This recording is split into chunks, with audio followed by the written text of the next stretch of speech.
Hello everyone and welcome to Luis Discusses Everything.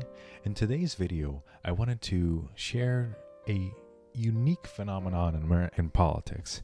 Everybody knows what's been going on since 2020, all the debacle of that last election, but we are yet to find out who our candidates for 2024 are. Or are we? I want to dig into exactly who do we actually think are going to be the 2024 candidates for the presidential election. And you might be surprised as to how easy of an answer that is. Simple. The same candidates in 2020. Now, bear with me for a minute. The reason I am so sure of that phenomenon is not because I'm a fortune teller or I can predict the future or I have every single bit of knowledge related to who's going to be the next presidential candidate.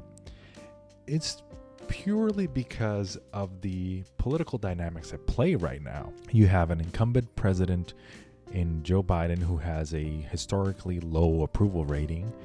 And then you have a former president whose favorability with his own base is still enormously high, right? So, but regardless of those scenarios, you still have them both with a high probability of becoming their party's next respective Democratic or Republican nominee. Let's take, for instance, the case of Joe Biden. Even though he has a historically low approval rating, even lower than Trump at this same standpoint when comparing the two presidencies, he is still the one who is going to be the Democratic nominee purely because of the fact that nobody who has even the most remote possibility of becoming president next cycle has indicated they're willing to challenge the president. That includes Bernie Sanders being one of them, Pete Buttigieg, Kamala Harris.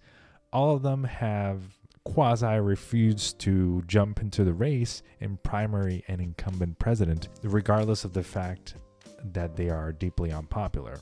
You see here a similar dynamic to what happened in 2012 with the Obama presidency, right? On the Republican side, you see that in the wake of the FBI raid, Trump's closest challenger, Ron DeSantis, has come to his defense.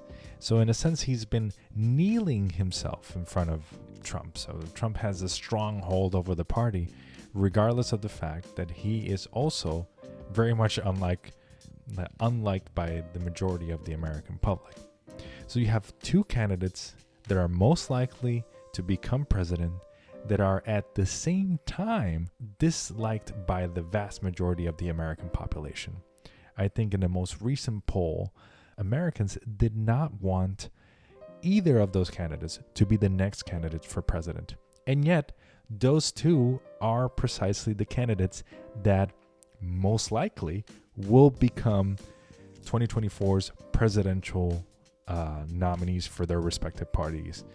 On the Republican side, Donald Trump. On the Democratic side, Joe Biden, most likely. Unless a cataclysmic event happens in American politics, which we have already had one with the Dobbs decision and Roe versus Wade and inflation and COVID, that was the cataclysm of 2020, right? Probability and political history as of late has indicated to us that the most likely outcome will be to have those two candidates. In my own personal opinion, I do not want that. By my own personal prediction is that will most likely be the case, right? You either take old man Joe Biden or old man Donald Trump. Take your choice.